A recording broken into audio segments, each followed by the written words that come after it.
Timóteo é a menina dos olhos do ministério do apóstolo Paulo. No capítulo 2 da segunda carta,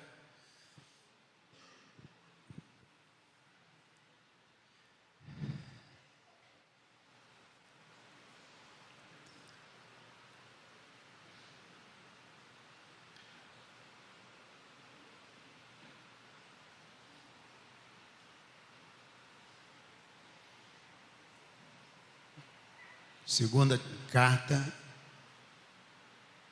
de Paulo a Timóteo. Timóteo se converte no momento em que Paulo está para ser apedrejado, e ele tem uma conversão genuína, embora tivesse influência dentro do seu lar, mas tem uma conversão genuína vendo a determinação de Paulo, e ele se converte, e ele é um seguidor tão intenso do apóstolo Paulo que ele vai morrer depois no meio de uma multidão, massacrado por uma multidão, porque não quis negar a Cristo. Paulo escreve essa carta no capítulo 2, dizendo assim: quanto a você, antes de continuar a leitura, deixa eu só dizer uma coisa. Muita gente diz assim: pastor, eu sou crente em Jesus, não sei qual é a vontade de Deus para a minha vida, o que eu tenho que fazer. Normalmente eu digo assim: leia 2 Timóteo, capítulo 2. Para quem tem dificuldade na vida cristã, não sabe o que tem que fazer, como andar, como se portar, leia esse capítulo, preste atenção, todo o capítulo 2. Quanto a você, meu filho, fortifique-se na graça que há em Cristo Jesus, e o que você ouviu de mim na presença de muitas testemunhas, isso mesmo transmita a homens fiéis, idôneos, para instruir a outros. Participe dos meus sofrimentos como bom soldado de Cristo. Nenhum soldado em serviço se envolve em negócios desta vida, porque o seu objetivo é agradar aquele que o recrutou. Igualmente, o atleta não é coroado se não competir segundo as regras. O lavrador que trabalha deve ser o primeiro a participar dos frutos. Pense bem no que acabo de dizer, porque o Senhor dará a você compreensão em todas as coisas. Lembre-se de Jesus Cristo ressuscitado dentre os mortos, descendente de Davi, segundo o meu evangelho. É por ele que estou sofrendo até algemas como malfeitor, mas a palavra de Deus não está algemada. Por esta razão tudo suporto por causa dos eleitos, para que também eles obtenham a salvação que está em Cristo Jesus, com glória eterna. Fiel é esta palavra: se já morremos com ele, também viveremos com ele. Se perseveramos, também com ele reinaremos. Se o negamos, ele por sua vez nos negará. Se somos infiéis, ele permanece fiel, pois de maneira nenhuma pode negar a si mesmo. Relembre a todas estas coisas, dando testemunho solene diante de Deus, para que evitem brigas a respeito de palavras, pois isso não serve para nada, a não ser para prejudicar os ouvintes. Procure apresentar-se a Deus aprovado, como obreiro que não tem de que se envergonhar, que maneja bem a palavra da verdade. Evite igualmente os falatórios inúteis e profanos, pois os que se entregam a isso avançarão cada vez mais na impiedade. Além disso, a linguagem deles corrói como câncer. Entre esses estão Himeneu e Fileto, que se desviaram da verdade, dizendo que a ressurreição já aconteceu, e estão pervertendo alguns em sua fé. Entretanto, o firme fundamento de Deus permanece, tendo este selo: o Senhor conhece os que lhe pertencem. E mais, afaste da injustiça todo aquele que professa o nome do Senhor. Ora, numa grande casa não há somente utensílios de ouro e de prata, há também de madeira e de barro, alguns para honra, outros porém para desonra. Assim, pois, se alguém se purificar destes erros, será utensílio para honra, santificado e útil ao seu Senhor, estando preparado para toda boa obra. Fuja das paixões da mocidade, Siga a justiça, a fé, o amor e a paz com os que de coração puro invocam o Senhor. Evite as discussões insensatas e absurdas, pois você sabe que elas só provocam brigas. O servo do Senhor não deve andar metido em brigas, mas deve ser brando para com todos, apto para ensinar, paciente, disciplinando com mansidão os que se opõem a ele, na expectativa de que Deus lhes conceda não só o arrependimento para conhecerem a verdade, mas também o retorno à sensatez, a fim de que se livrem dos laços do diabo que os prendeu para fazerem o que ele quer. Senhor nosso Deus, nosso Pai, obrigado a Deus por esta palavra de Paulo a Timóteo e a nós também. Obrigado a Deus por essas duas vidas preciosíssimas, a vida do apóstolo Paulo e a vida, ó Deus, do discípulo Timóteo, que nos inspiram, ó Deus, a vivermos na presença do Senhor. Agora, ó Deus, coloca essa porção da palavra em nós, mas que o Espírito do Senhor venha agir em nós por meio desta palavra, até que, ó Deus, sejamos destituídos de toda a nossa resistência e prevaleça em nós a manifestação do Senhor. É a nossa oração em nome de Jesus, o nosso Senhor. Amém. Amém ou não amém? Amém. Dia 2 de janeiro de 1979, vou repetir, 2 de janeiro de 1979, eu subi a colina da Brigada Paraquedista em direção à primeira companhia de engenharia e combate paraquedista. E ia começar a vida militar ali na companhia de engenharia. Cheguei ali, fui colocado em forma, meu nome foi chamado, foi conferido, eu fui identificado, e dali em diante me disseram: você vai ficar 40 dias aqui, era a quarentena, sem ir em casa. Nesse período você vai aprender ordem unida, vai aprender a atirar, você será selecionado por testes internos para ver em que área você vai atuar. E assim começou. Vai acordar todos os dias 10 para as 5 da manhã, deverá estar em forma às 6 horas, você vai avançar para o café, você depois vai entrar em forma e começar a instrução diária aqui na companhia de engenharia. Eu pensei, e o que eu faço da minha vida? Não sobrou nada. Todos os dias, 40 dias, estava ali.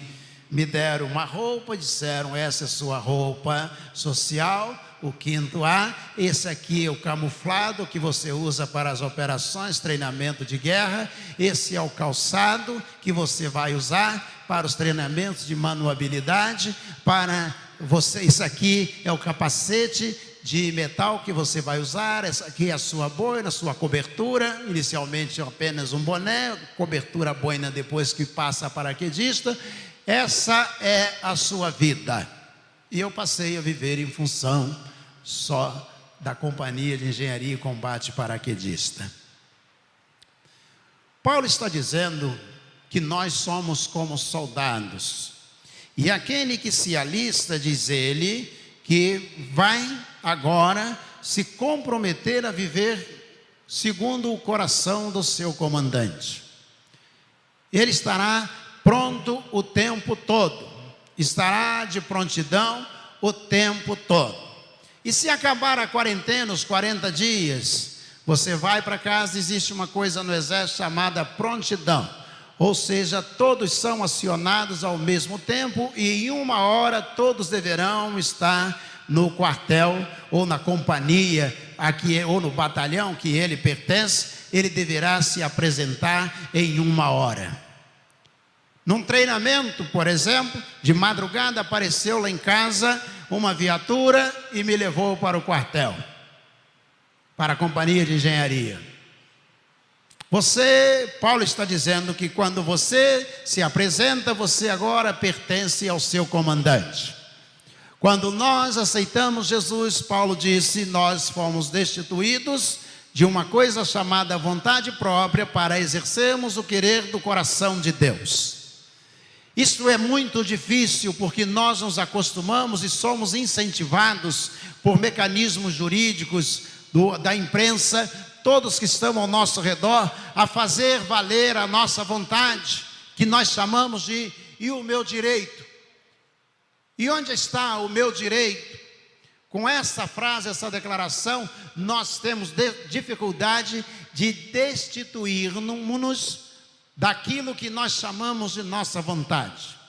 O apóstolo Paulo tem autoridade para dizer isso a Timóteo, porque ele escreve à igreja que está em Gálatas, e ele diz à igreja da Galácia, aos Gálatas, ele diz: olha, vivo não mais eu, mas Cristo vive em mim. E a vida que agora vivo na carne, ou seja, essa vida que eu vivi, ele diz, agora eu vivo na fé do Filho de Deus, o qual me amou e a si mesmo se entregou por mim. Paulo está dizendo, eu fui destituído por completo. Ele disse, eu não vivo mais a minha vida, agora eu vivo para Jesus Cristo nosso Senhor. E nós temos essa dificuldade. Você imagina, por exemplo, se tivéssemos 10% dos crentes que temos hoje sobre a face da terra.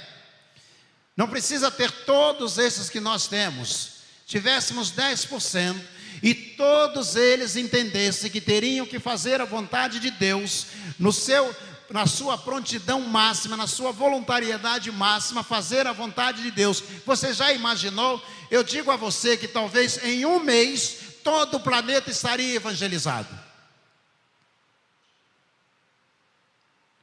Paulo está dizendo, participe dos meus sofrimentos como um bom soldado de Cristo.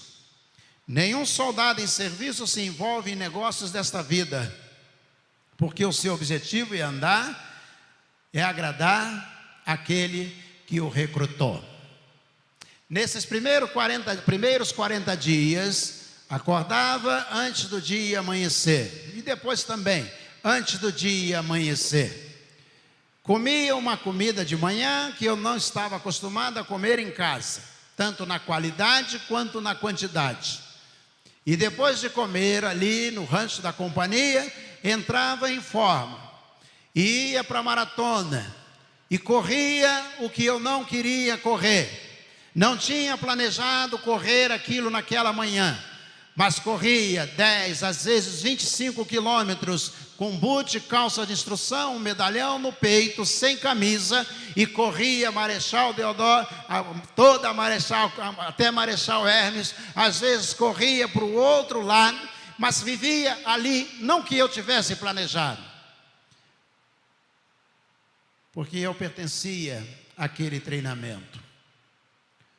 Paulo está dizendo, você quando se alistou neste exército do reino de Deus, você se colocou à disposição para fazer a vontade de Deus. Quando cheguei à área de estágio, onde estão as torres de salto de treinamento do paraquedista, você tem torres de 15 metros de altura, você chega à porta dela com um paraquedas simulado, e você salta dali treinando para saltar depois, pular do avião. Lembro-me que ao entrar, olhei na base onde havia formatura, havia 3 degraus, uma bandeira e 3 degraus na base da bandeira, e nos 3 degraus estavam escritos, sim senhor, não senhor, e quero ir embora. E o comandante disse o seguinte, aqui você só tem direito de ler os 2 primeiros degraus, sim senhor, não senhor, quero ir embora. Ele disse, por enquanto ainda não está à sua disposição. Puxa, pastor, mas que coisa dura. Você sabe o que foi que Jesus falou? Aquele que coloca a mão no arado não pode mais olhar para trás. Em outras palavras, ele está dizendo, quero ir embora, não existe. Aquele que tem posto a mão no arado, que começou, Paulo está dizendo a Timóteo, você vai ser perseguido, vai enfrentar dificuldades, você vai ser preso, mas você não tem a opção de desistir. E ele diz ainda, ele combate como um bom soldado. Procura apresentar-te a Deus como obreiro aprovado, que não tem do que se envergonhar, que maneja bem a palavra da verdade, procura apresentar-te a Deus como obreiro aprovado. Aprovado, que maneja bem a palavra da verdade, o Evangelho, e que não tem do que se envergonhar. Quantos cristãos e quantas pessoas perderam isto ao longo dos séculos? Quanta gente tem vergonha de ser crente, tem vergonha de levantar-se na universidade e dizer: eu sou crente em Jesus, de dar um testemunho. Quantas pessoas têm vergonha de serem crentes? Chegam, às vezes a igreja, eles são tímidos, mas se soltar no Maracanã, ele pula, ele grita, ele vibra. Se chamar para o evangelismo, ele não vai, mas se tiver um passeio, se tiver um evento, ele é o primeiro a aparecer. Sabem por quê? Jesus disse: onde estiver o vosso tesouro, aí estará também o vosso coração. Aí estará o vosso coração, senão também, porque você já está lá, e o seu coração está juntamente contigo naquilo que talvez não seja o reino de Deus. Procura apresentar-te, diz ele. Se você tiver dificuldade com a figura do militar, Paulo dá uma segunda figura, o atleta. Eu gosto muito de tênis, gosto de ver Djokovic jogando, Medvedev, Rublev, gosto de ver Nadal jogando. Os mais novos, Alcaraz. Eu gosto muito de tênis quando tenho oportunidade. Quase sempre eu vejo tênis, eu durmo pouco, durmo 4, 5 horas por noite. E aí eu tenho oportunidade de ver o que eu não vejo durante o dia, porque estou o dia todo na igreja, no hospital, no velório, ou estou na cadeia visitando, viu gente? Ou no hospital, em algum desses lugares. Mas eu fico imaginando uma jogada feita, por exemplo, por um Alcaraz, que é o mais novo. Quanto tempo de treinamento ele realiza para fazer aquela jogada? O Novak Djokovic, o sérvio, ele é o maior vencedor de toda a história do tênis, alcançando o 24º agora no título Grand Slam, o aberto dos Estados Unidos, o US Open. Como que ele consegue manter aquele peso, creio que aos 34 anos, e continuar jogando com toda a performance que ele joga? De 8 a 12 horas de treino todos os dias. Todos os dias. De 8 a 12 horas de treino. Se você não gostar da figura do soldado, Paulo diz: olha para o atleta. Esse atleta, diz ele, quando ele vai competir, ele não é coroado se não competir segundo as regras. A regra é a mesma para todo mundo. Pensando no tênis, o sacar é igual para todo mundo. Existe um tenista chamado Davidovich Fokina, que quando está muito longe, lá no fundo, muito longe, que é o caso de Medvedev, ele, ao invés de sacar por cima, ele dá um kick na bola e bate devagarinho, porque o outro está tão longe. É diferente o jeito do Davidovich Fokina sacar. Mas ele obedece à regra, porque a raquete tem que bater na bola uma vez só e ela tem que cair na quadra do adversário. Paulo está dizendo que o comando de regras é igual para todo mundo. Ah, eu sou muito velho, não vou mais servir a Deus, não tem tempo. A regra é a mesma. Lembro-me de uma senhora em São João, que ela aceitou Jesus e ela não podia mais andar. E eu fui visitá-la, aliás, eu a evangelizei, a filha pediu para visitar, e eu a evangelizei, ela aceitou Jesus. Foi um trabalho para fazer o batismo dela. E aí fui visitá-la na semana seguinte e ela disse: irmão Celso, eu era seminarista, irmão Celso, eu aceitei Jesus muito tarde. E eu disse a ela: por quê? E ela disse: quando eu era jovem, eu andava, ia para todo lado, e eu viajava, e eu tinha 1000 coisas que eu poderia fazer, era professora universitária. E ela disse: e agora que eu aceitei Jesus, eu já estou de idade mais avançada, fui acometida por essa enfermidade, estou na cadeira de roda, e eu não posso fazer mais nada. E eu disse a ela: a senhora sabe orar? E ela disse: estou aprendendo. Vamos fazer o seguinte: a senhora vai desenvolver um ministério de oração. Eu vou continuar visitando de casa em casa, evangelizando, pregando na praça, pregando no culto no templo, no culto jovem, mas a senhora vai me sustentar em oração. E há várias pessoas na igreja que estão enfermas, e toda semana eu vou trazer o nome delas para a senhora orar. E o rosto dela brilhou, uma alegria, e ela disse: eu posso fazer isto? E eu disse: pode. A senhora pode gastar tempo com oração, é tão importante quanto evangelizar, é tão importante quanto a senhora cantar no coro. Se a senhora não pode mais fazer as outras coisas, dê ênfase a esse ministério. E o rosto dela brilhando, ela disse: sim. E toda semana eu dava a ela, na mão dela ou na mão da filha, uma lista de pessoas para ela orar. E ela intercedia o dia inteiro, porque ela tinha tempo para orar ao Senhor e buscar a face do Senhor. A regra é igual, Paulo está dizendo, para todo mundo. Se você não pode ir no campo missionário, ora, contribui, intercede em favor do missionário, da esposa do missionário ou do esposo da missionária, dos filhos do missionário. Porque eles saíram do grande centro da região urbana, saiu do Dantal, eles foram para o interior, e eles estão lá no fim do mundo precisando de oração. A regra continua igual. Disse: o atleta que não concorre legitimamente, ou seja, se valendo de todas as regras, não é coroado.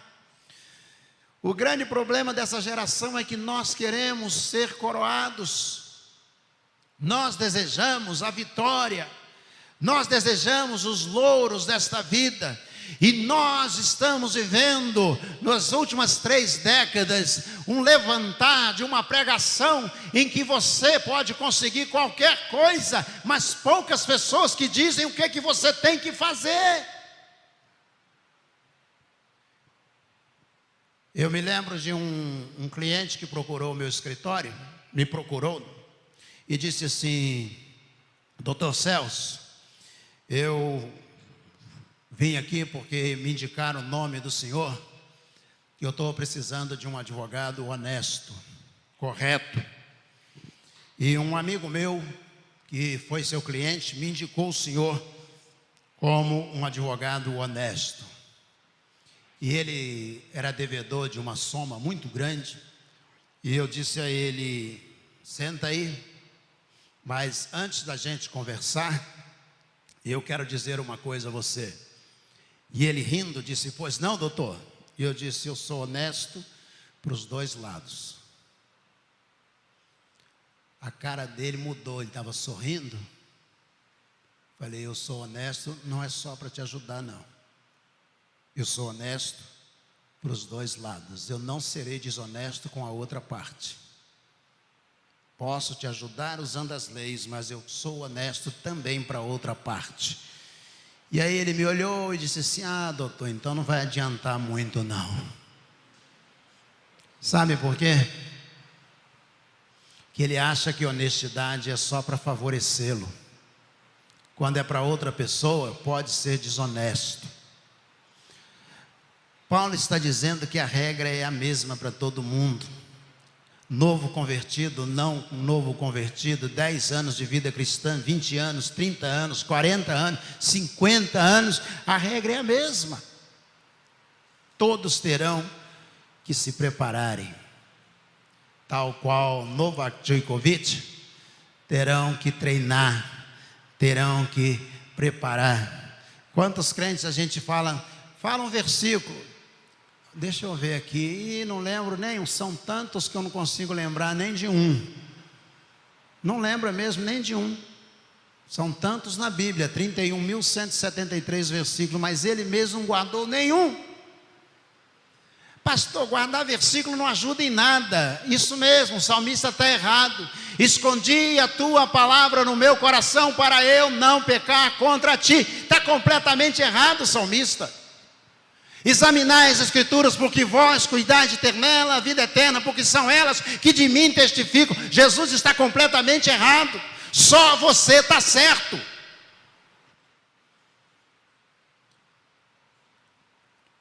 A lei é igual, a regra é igual.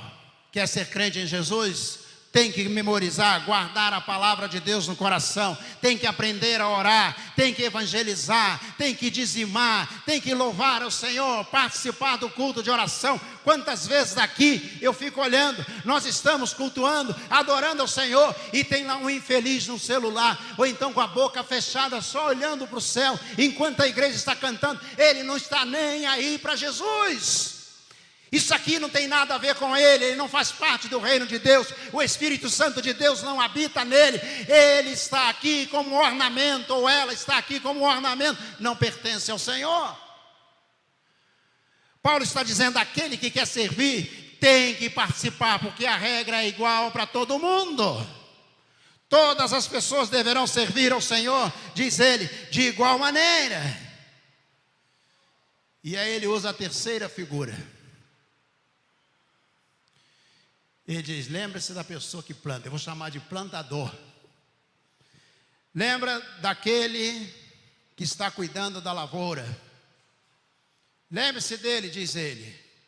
Ele é o primeiro a colher e provar dos frutos. Lembre-se dele. Ele é o primeiro a colher e provar dos frutos. Pastor, eu nunca colhi nada.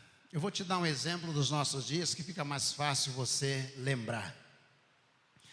Quantos aqui já foram a um churrasco? Levante a mão direita assim. Quantos já participaram pelo menos uma vez de um churrasco? Né? Pode levantar a mão. Todo mundo que já foi a um churrasco. Acho que todo mundo que está aqui. Ficar perto do fogo, da fumaça do churrasco, não é uma coisa muito boa. Mas você já prestou atenção ao churrasqueiro? Ele está ali perto do fogo, tomando aquela fumaça na cara, aquela fuligem do carvão que vai levantando.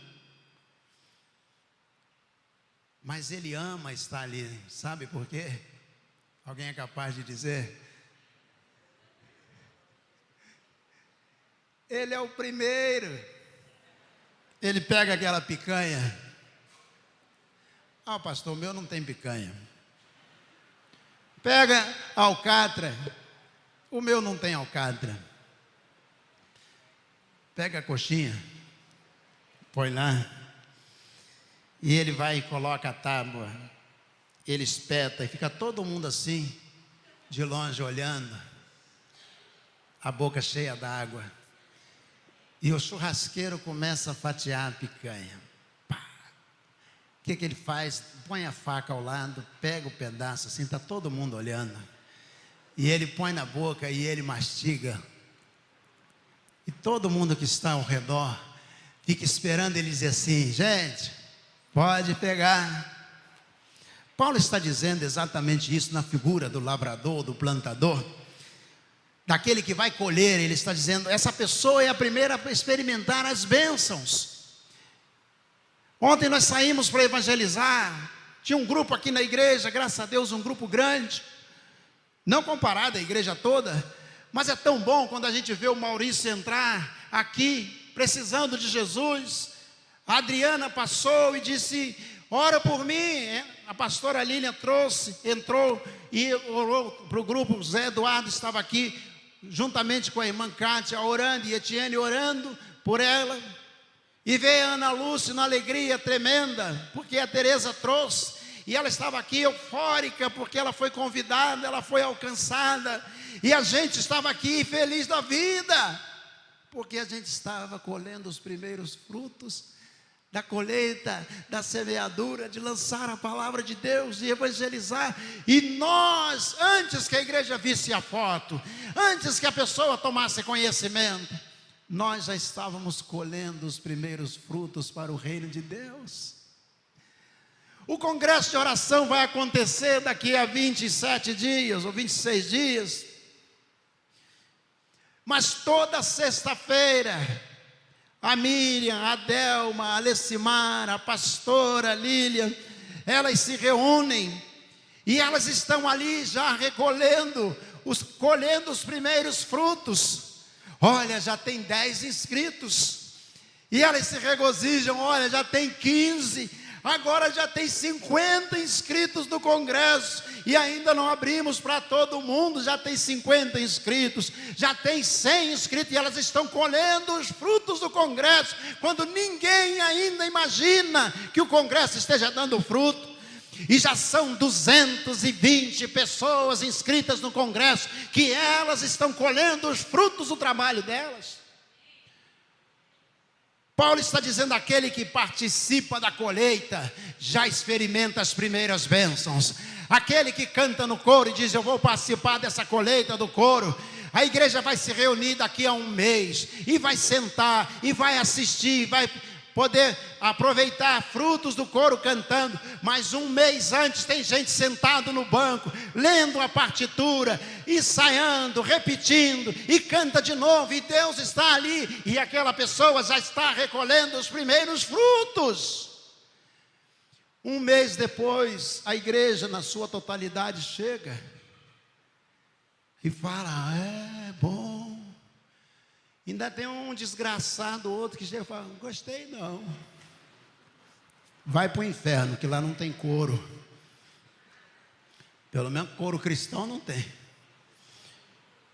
Aquele coro já está 1 mês, 4 meses, colhendo os frutos de todo o trabalho, de tudo que foi realizado, que agora vai ser apresentado. O teatro já está há vários meses colhendo os frutos. É isso que Paulo está dizendo. E se você não participa disto, sabe o que acontece? Você vai colher o fruto lá no final, uma vez só. É muito difícil chegar por último. Quando fomos morar em Cabo Frio, eu e Lessimar, saímos do seminário. A gente morava num cômodo grande, desse tamanho aqui assim. É o quarto 215 do seminário, mais ou menos isso aqui assim. E a gente tinha uma cama, uma estante, uma mesa e muita fé. Muita fé tínhamos ali. E fui convidado para pastorear a primeira igreja batista de Cabo Frio. A igreja da pastoral, a casa pastoral, tem 4 quartos, uma sala grande, 4 quartos, um corredor, uma copa maior do que isso aqui, bem maior, e uma cozinha enorme. E nós chegamos lá para morar nesse casarão, e a gente não tinha nem sofá, porque lá no seminário não cabia sofá. E aí nós entramos, montamos um móvel no quarto, a cama, a sala. Nós olhamos para a sala, não tinha nada para botar na sala, nada. Aí vamos botar estante, que era no quarto, vamos montar aqui na sala. Aí botamos estante lá no canto. Esse estante é melhor no quarto, né? Aí botamos um quarto vazio, porque tinha 3 quartos vazios e uma sala vazia. Colocamos, assim, mas não ficou bem lá não, vamos botar na sala de novo. Aí fomos para a sala de novo. Falei, o que a gente vai fazer nesse quarto? Não sei. Vamos comprar uns colchonetes. A gente põe aí. E a gente colocou aquele colchonete. Cada quarto tinha 2 colchonetes.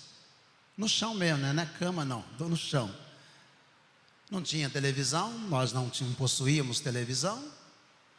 Não tínhamos ar-condicionado. Nós não tínhamos carro. Nós não tínhamos. Mas a gente acreditava muito que Deus ia abençoar e tínhamos aberto mão de tudo. E a gente já estava colhendo frutos do ministério desde que eu me apresentei para o seminário. Deus me abençoava, levantando pessoas para me abençoarem. Sapato eu ganhei, porque o meu sapato tinha um buraco embaixo, eu botei um papelão por dentro, porque no dia que chovia, irmãos, era uma hidratação do pé com a facilidade. Chegava em casa, dava para torcer a meia. E no dia da foto no seminário, quando eu estava terminando, 5 de julho de 1985, fui tirar a foto. E eu lembro que eu sentei ao lado da Alecimar, nós dois, para a foto do álbum. E aí eu sentei, eu cruzei a perna assim, aí a Alecimar falou, olha o sapato. Aí eu descruzei a perna porque tinha um rombo embaixo do sapato. Mas eu vou dizer a você, nós já éramos felizes, porque estávamos à disposição do Senhor. E nós colhíamos frutos todos os dias. Todos os dias. Colher fruto, irmão, não é abrir a sua despensa, ela está lotada. Mas é no dia que você percebe que ela vai ficar vazia e Jesus, Ele vai te abençoar para que ela não fique vazia. Isso é colher frutos. Colher frutos não é você, por exemplo, ter um carrão de R$1 milhão, mas é você perceber que Deus nunca te deixa a pé. Ele sempre está te socorrendo, sempre está te abençoando. Sempre, sempre. Para encerrar, um dia, estávamos em casa e a Alecimar disse assim, não temos nada mais para comer amanhã. A última porção, um pouquinho de arroz que tínhamos, a gente comprava salsicha, amassava no arroz, que aí rende, né?